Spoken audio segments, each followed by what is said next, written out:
Okay, this is my poem. Who would like to see the first draft? Okay, it'll be in a second.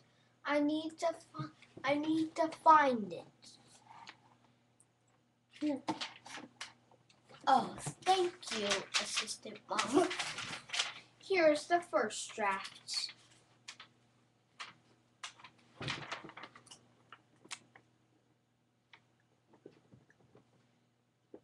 You might not understand the cursive. Just to tell you, that's cursive.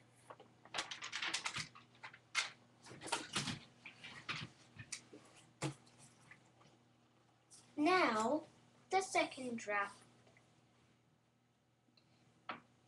Xavier Woodley, September 8th, 2010.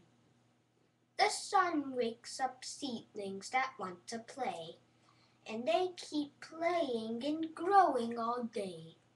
Then at night they hop back into their cozy dirt beds. Then, a few months later, they are full-grown plants, and beautiful plants they are. Now, time for the story.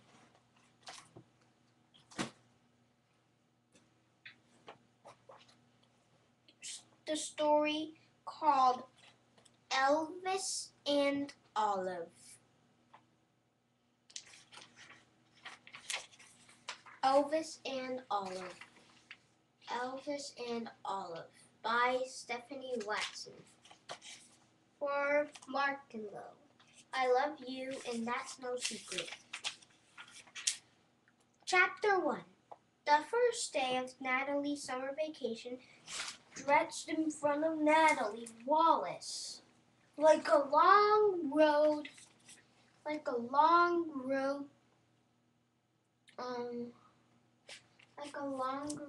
with no street signs. It was only 10 in the morning, and already she missed school. Already she longed for summer, for homework and teachers. Already she longed for homework and teachers and tests. Already summer was boring, so she gave herself an assignment. See how fast you can ride your bike around the block. Natalie wrote this in extra neat cursive in a notebook left over from school. She set the notebook in her straw bike basket and zeroed out the stopwatch hanging from her neck. And then she strapped on the helmet and mounted her pink bicycle.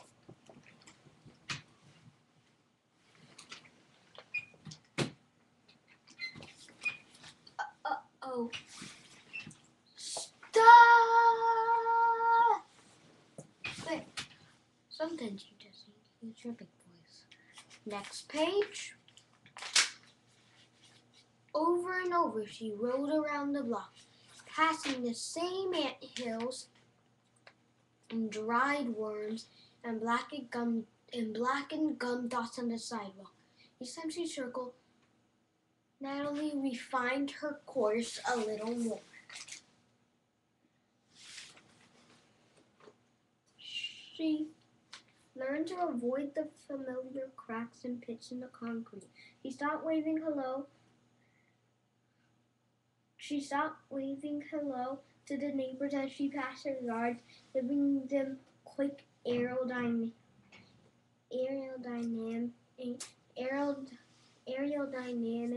nods instead.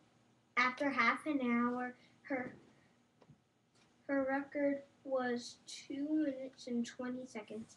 Not good enough. I can beat that.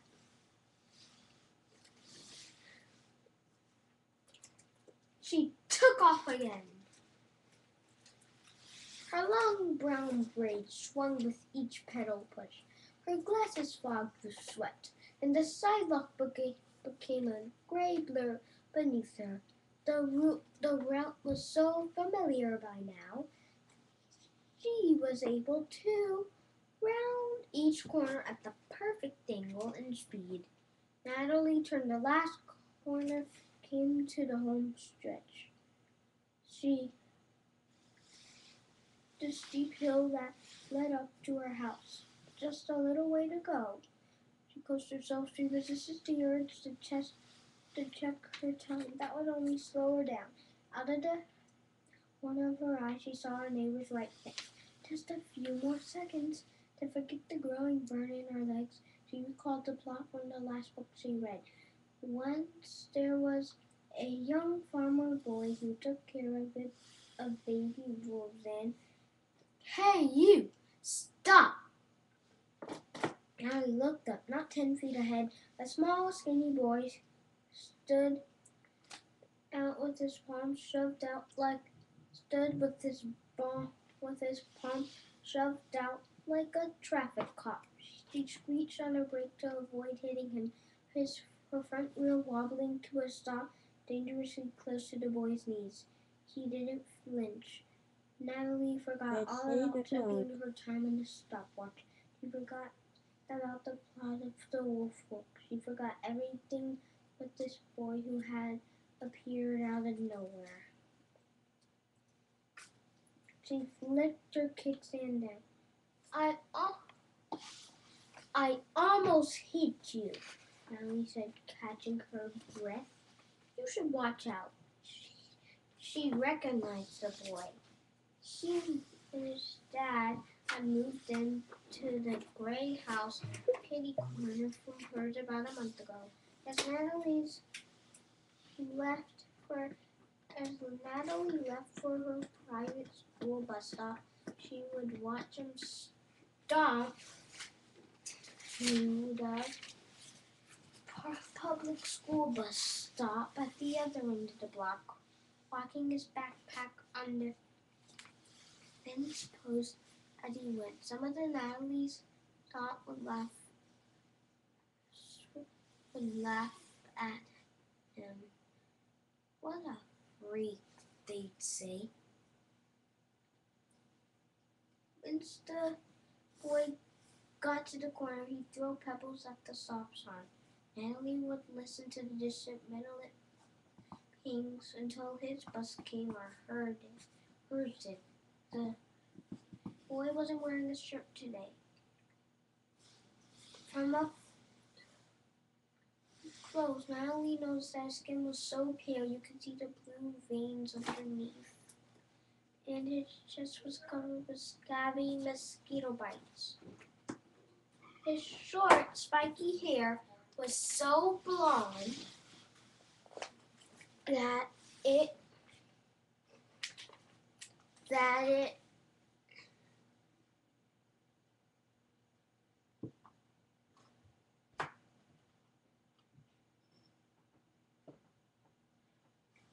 was almost white.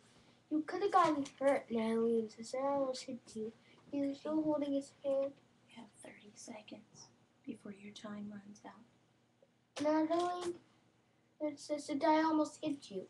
He was still holding his hand out, willing Natalie to stay where she was. The other hand was behind his back. "I'm going to tell you a secret," he said. "Why would you tell me a secret? I don't even know you." "So?" "Usually you know someone before you tell them a secret," offering her hand to shake his. "I'm Natalie. You're the new boy from across the street, right?" His eyes became slits. "Boy, I'm not a boy, I'm a girl." I stop there? Yeah, stop at the end of this sentence because you're running out of tape time. You have to finish the story later. "I'm a girl." The shout echoed off the houses. Natalie slowly lowered her hand back to the handlebar. "That's enough. That's all for tonight. We will hear more soon. Goodbye."